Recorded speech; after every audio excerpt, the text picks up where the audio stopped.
जय हिंद दोस्तों आज भी अग्निपथ स्कीम को लेकर बिहार में बवाल, ट्रेनों को बनाया गया निशाना, हाईवे जाम और भारत ने ओडिशा तट से किया पृथ्वी-2 बैलिस्टिक मिसाइल का सफल टेस्ट। वहीं ऊंचाई पर तैनात जवानों को दिल दिमाग में ब्लड क्लॉट होने का खतरा। तो आइए जानते हैं इनके बारे में डिटेल में।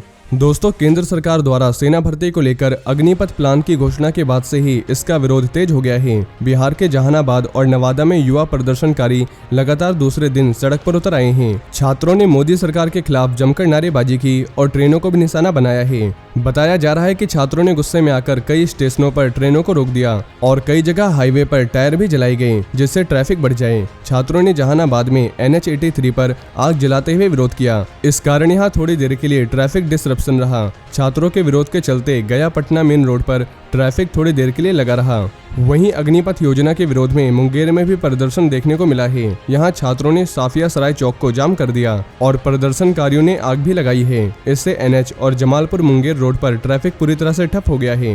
दोस्तों, प्रदर्शनकारियों का कहना है कि भर्ती पहले की तरह की जाए, टूर ऑफ ड्यूटी यानी TOD को वापस लिया जाए और एग्जाम पहले की तरह आयोजित किए जाएं। कोई भी सेना में सिर्फ 4 साल के लिए नहीं जाएगा। वहीं जहानाबाद में प्रदर्शन कर रहे एक दूसरे प्रदर्शनकारी ने बताया कि केवल 4 साल काम करने के बाद हम कहां जाएंगे और 4 साल की सेवा के बाद हम बेघर हो जाएंगे, इसलिए हमने सड़कों को जाम कर दिया है। देश के नेताओं को अब पता चल जाएगा कि लोग जागरूक हैं। वहीं एक दूसरे प्रदर्शनकारी ने बताया कि हम सशस्त्र बलों में शामिल होने के लिए कड़ी मेहनत करते हैं। महीनों की ट्रेनिंग और छुट्टी के साथ 4 साल की सेवा कैसे होगी? सिर्फ 6 महीने की ट्रेनिंग के बाद हम देश की रक्षा कैसे करेंगे? इसलिए सरकार को अपना यह फैसला वापस लेना होगा। दोस्तों, सहरसा जिले में तो प्रदर्शनकारी इस योजना को रद्द करने के लिए रेलवे ट्रैक पर पहुंच गए। इससे 2 एक्सप्रेस ट्रेनें रेलवे स्टेशन पर ही खड़ी रह गई, जिसकी वजह से यात्रियों को भी परेशानी का सामना करना पड़ा है। और अग्निपथ योजना के विरोध में छपरा में भी युवाओं का प्रदर्शन जारी है।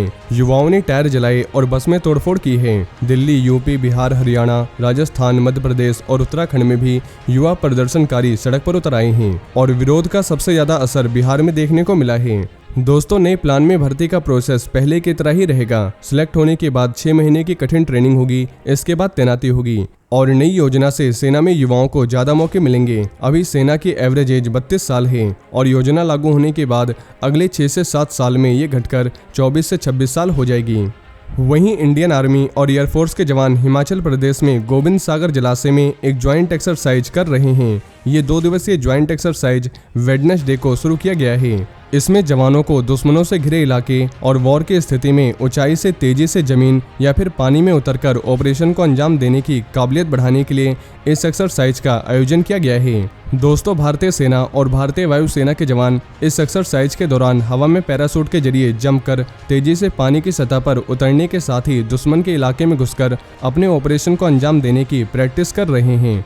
इस ज्वाइंट एक्सरसाइज का मकसद जवानों को पानी पर पैराशूट से सफलतापूर्वक उतरने के बाद दुश्मनों के इलाके में घुसने और अपने ऑपरेशन को पूरा करने की ट्रेनिंग देना है। और इससे पहले इसी साल मार्च के महीने में भी भारतीय सेना के एयरबोर्न एंड स्पेशल फोर्सेस ने एक एक्सरसाइज की थी। वहीं भारत ने बुधवार को ओडिशा के चांदीपुर में 250 किलोमीटर से ज्यादा की स्ट्राइक रेंज वाली पृथ्वी-2 बैलिस्टिक मिसाइल का सफलतापूर्वक टेस्ट किया है। DRDO द्वारा डेवलप ये मिसाइल पहले से ही स्ट्रेटेजिक फोर्सेस कमांड का हिस्सा है। डिफेंस मंत्रालय के मुताबिक चांदीपुर में इंटीग्रेटेड टेस्ट रेंज ITR से सतह पर मार करने वाली मिसाइल का टेस्ट बुधवार शाम करीब 7:30 बजे किया गया। मंत्रालय ने एक बयान में बताया कि ये मिसाइल एक प्रूवन सिस्टम है और बहुत ही हाई लेवल की सटीकता के साथ टारगेट को भेदने में सक्षम है। दोस्तों, बता दें कि इससे पहले ओडिशा के बालासोर तट पर ही इस मिसाइल का टेस्ट किया गया था और टेस्ट सफल रहा था, जिसने सभी स्टैंडर्ड्स को हासिल कर लिया था। रिपोर्ट्स के मुताबिक सतह से सतह पर मार करने वाली ये मिसाइल न्यूक्लियर वेपन ले जाने में सक्षम है। पृथ्वी-2 एक स्वदेश में विकसित न्यूक्लियर कैपेबल मिसाइल है, जिसकी मारक क्षमता 350 किलोमीटर है।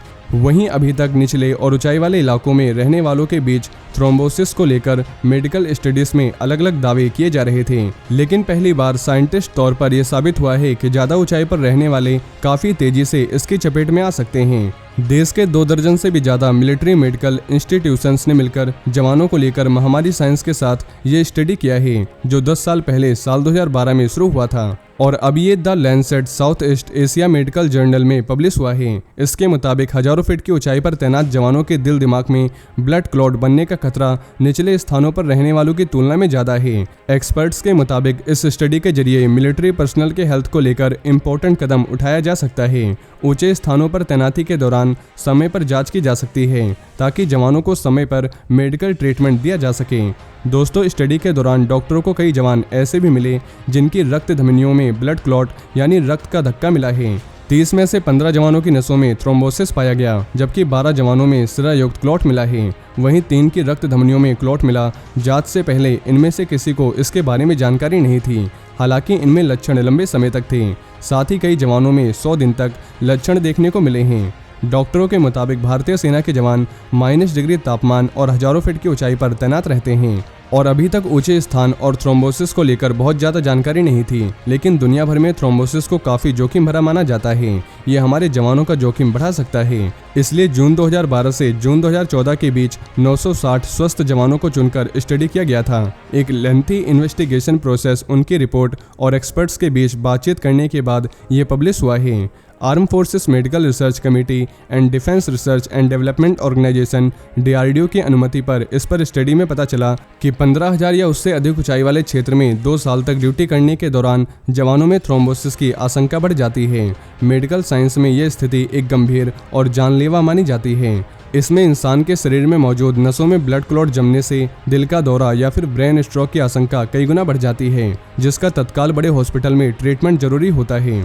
तो दोस्तों, ये थे आज के कुछ बड़े डिफेंस अपडेट। वहीं अगर आप भारतीय सेना से जुड़ी ऐसी और भी जानकारी जानना चाहते हैं तो आपको हमारे दूसरे चैनल डिफेंस एनालिसिस में मिल जाएगी, जिसके लिंक आपको नीचे डिस्क्रिप्शन में मिल जाएगी।